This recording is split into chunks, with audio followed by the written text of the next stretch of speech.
जय हिंद नमस्कार। आप सभी का स्वागत है आपके अपने यूट्यूब चैनल नौकरी तक पे। फिलहाल हम आप सभी के सामने उपस्थित है और ये न्यूज आज का ब्रेकिंग न्यूज़ है और ये न्यूज आए दिन आप देखते भी हैं। यानी कहीं ना कहीं इसकी सत्यता आपको कुछ ही दिन में देखने को मिलेगी। कल क्या हुआ ये आपको भी पता है कि बीएड को लेकर कि 3,80,000 बीएड अभ्यर्थियों को नहीं मिली राहत। एसएलपी वापस सुप्रीम कोर्ट में मामला निष्पादित और 13 अक्टूबर को फिर सुनवाई है, उसमें देखते हैं क्या होता है। फिलहाल इतना जान लीजिए। इसी बीच आपको दैनिक भास्कर पटना के न्यूज़ में आपको छप के आया है, एक न्यूज़ नहीं लगभग दो पेपर के न्यूज़ में, आप वो भी देखिए। और ये आज पेपर में भी लिखा हुआ है कि छठी से 12वीं कक्षा तक के 70,000 शिक्षकों की नियुक्ति को इसी हफ्ते बीपीएससी को जाएगा गिरफ्ती। यानी आपको पता है कि आप सभी को बीपीएससी के थ्रू एग्जाम देना होगा, क्योंकि आप बिहार में ये ट्रेंडिंग हो गया है और ऐसा होगा भी। बीपीएससी फिर से एग्जाम लेगी, टीचर रिक्रूटमेंट एग्जामिनेशन लेगी, ठीक है। आप इसमें जब पास करते हैं फिर आपका मेरिट बनेगा और फिर आपका सिलेक्शन होगा। इसी कड़ी में पेपर में जो दिया है उसको हम पढ़ने का प्रयास करते हैं। राज्य में कक्षा 6 से 12वीं तक 70,000 शिक्षक भर्ती की वैकेंसी शिक्षा विभाग से इसी सप्ताह बीपीएससी को जाएगा।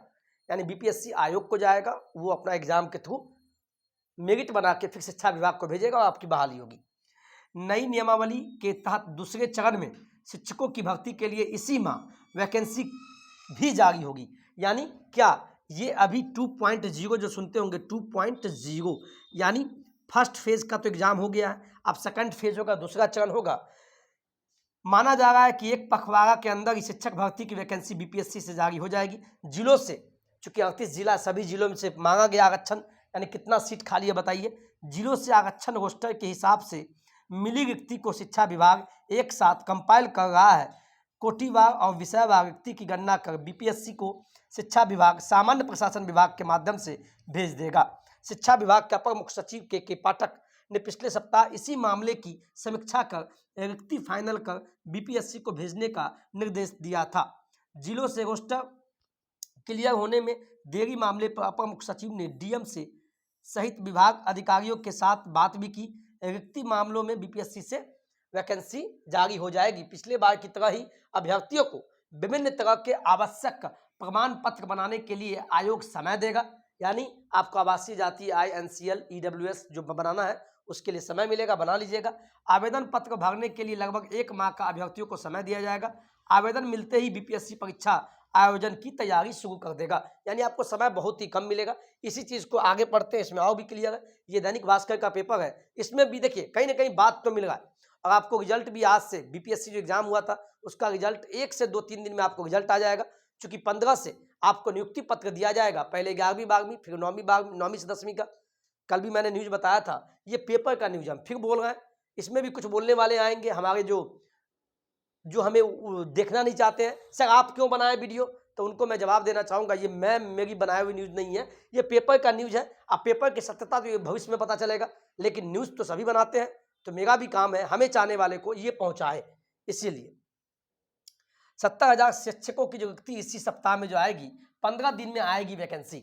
यानी आपको इसी माह में वैकेंसी देखने को मिलेगा। छठी से 12वीं में लगभग 70,000 पे वही लिखा हुआ है। शिक्षा विभाग खाली पदों की श्रेणी विषयवार अंतिम रूप से फाइनल कर रहा है। इतना मत पढ़िए, सिंपल में जान लीजिए किसी हफ्ता आपका बहाली आ रहा है, यानी वैकेंसी आएगी, वैकेंसी नोटिफिकेशन आएगा, विज्ञापन आएगा, विज्ञापन आने के बाद आपको फॉर्म भरने दिया जाएगा।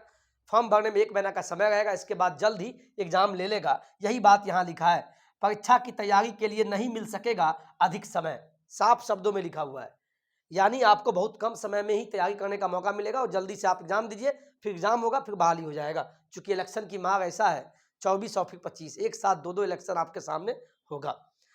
और इसी प्रकार हमारे आदरणीय अतुल प्रसाद जी ने अपने ट्विटर अकाउंट से भी किया था लगभग 2 दिन पहले, गलत प्रमाण पत्र देने वाले को भुगतान करना होगा इसका परिणाम। यानी बहुत सारे अभ्यर्थी ऐसा है कि जब बीपीएससी का डॉक्यूमेंट अपलोडिंग था उस समय कुछ किए और जब डॉक्यूमेंट वेरिफिकेशन हुआ तो वहाँ पे कुछ और दिखा, यानी गलत तरीका अपनाया गया। इससे बीपीएससी के चेयरमैन ने सही शब्दों में कहा है और सटीक शब्दों में और टाइट शब्दों में कहा है कि इसका परिणाम भुगतना पड़ेगा उन अभ्यर्थियों को जिसने ऐसे गलती काम किया है, यानी विभाग को परेशान करने का काम किया, वो बचेंगे नहीं। ठीक है, यही बात है। और इसमें वैकेंसी में छठी से 8वीं में 31,982 पद पे बहाली आएगी, 9वीं 10वीं में 18,880 पे और 11वीं 12वीं में 18,830, यानी टोटल पद का है तो लगभग 70,000 पे बहाली आनी है। तो आप लोग सभी लोग पढ़ना स्टार्ट कर दीजिए, चूँकि बीपीएससी एग्ज़ाम लेगा और बीपीएससी एग्ज़ाम कैसा लेगा ये आपको पता भी है, तो इसीलिए कोशिश कीजिएगा आप एनसीईआरटी को ही फॉलो कीजिए। एनसीईआरटी को फॉलो कीजिए। 6ठी से 12वीं तक को आप कैसे भी करके आप पढ़िए। पढ़ने का अभी भी समय 1 डेढ़ महीना, तो क्या दिक्कत है, किताब लेकर उसको पढ़ते रहिए, पढ़ने में तो कोई दिक्कत नहीं है। अगर आपको शिक्षक बनना है तो नहीं मजाक करना है, तो आगे भी मजाक हुआ, पीछे भी मजाक हुआ, आगे भी मजाक हो जाएगा। सही शब्दों में बोल गए तो आप पढ़ते रहिए, यही मामला था। और ये दैनिक भास्कर का न्यूज़ था, इसका मैंने खंडन किया और बताने का प्रयास किया। और भी कोई दिक्कत हो, और जितने भी साथी हैं बीएड वाले खासकर और डीएलएड वाले, आप सभी अपने अपने जगह पे फिलहाल है। मैं देख रहा हूँ कमेंट, बहुत अच्छे अच्छे कमेंट भी आप लोग, ठीक है। फिलहाल इतना ही कहेंगे, बीएड वाले आप सभी पढ़ाई में लग जाइए, बहाली आपको सही में समय नहीं देगा आपको पढ़ने के लिए। ये मैं नहीं, और यहाँ भी बोल रहा है और मैं भी आपको समझा रहा हूँ। ठीक है, आज के वीडियो में इतना ही। जय हिंद, जय भारत।